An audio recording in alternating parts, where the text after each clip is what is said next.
Avez-vous regardé la game d'Ivan Demidov aujourd'hui? Et si oui, vous avez pensé quoi? Je le sais que tu l'as regardé, Pascal, la Oui. game. Donc, je te laisse y aller. Moi, je n'ai pas regardé le match parce que les matchs pré-saison et tout, pas un fan. Fait que je te laisse aller, Pascal. Comment t'as trouvé la game d'Ivan Demidov aujourd'hui? Ouais, d'un bord, j'avais David Winbacker, puisque sa game commençait à midi. Puis de l'autre bord, j'avais Ivan Demidov qui commençait à midi et demi, puis ça faisait vraiment bien. Je pouvais avoir écouté les deux. Sa game, écoute, ça a été une game assez relevée. Le Ska a dominé une bonne partie de la période 1 et 2. Demidov n'a pas joué beaucoup en raison des pénalités. C'était très indiscipliné au niveau des U23, même au niveau du score, là, c'était assez indiscipliné.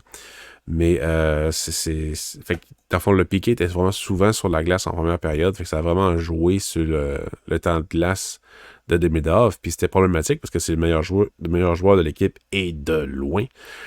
Puis à partir de la mi-deuxième, ils ont commencé à avoir plus d'avantages numériques. Là, on l'a vu pas mal plus. À 55, ils s'imposaient plus aussi. Et on a vu aussi l'aspect défensif qui était plus présent qu'en première période parce qu'il veut pas, il était plus à la glace. Fait qu'il était impliqué. Il a sorti des feintes là, assez incroyables. Tu sais, une feinte que tu tournes ton torse pour aller d'un bord du joueur puis ramener la rondelle. Tu sais, c'est comme ça.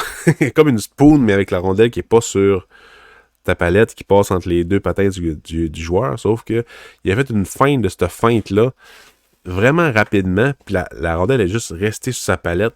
Puis que ça a comme fait une vraie spoon, mais hyper rapide, en feintant une autre feinte. En tout cas, c'était malade. Puis ça a fonctionné, ça a fait une entrée de zone. Fait que c'était très risqué, mais c'était contre une équipe de la KHL. Puis toutes ces feintes fonctionnaient ou presque. Ralentir le jeu, attendre, attirer les joueurs à lui, attendre que ses coéquipiers se libèrent pour créer des jeux. Son tir aussi s'est amélioré par rapport à l'année passée. Je trouve qu'il utilise mieux les écrans. C'est plus précis, c'est plus puissant comme tir également.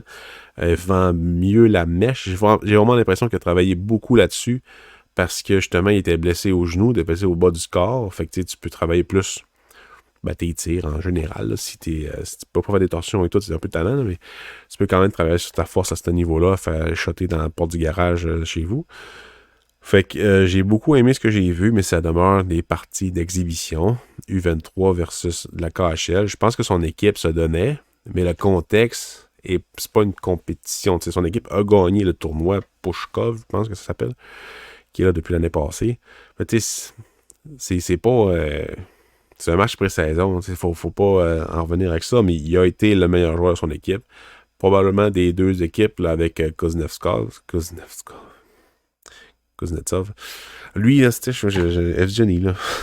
Kuznetsov. Tabarnouche. Et puis là, de toute façon, c'est pour ça que je retiens plus son nom. Mais son but fake shot, laisser la rondelle glisser entre les pattes du gardien, je pense pas que c'était voulu. Je pense qu'on aimerait ça que ce soit voulu, mais je pense pas que ça l'était. Puis son tir en tir de barrage était vraiment précis aussi. Là. Ça a été un des deux seuls de son équipe, ou trois seuls de son équipe à battre le gardien de but. Donc, très, très positif comme performance de la part de Demidov.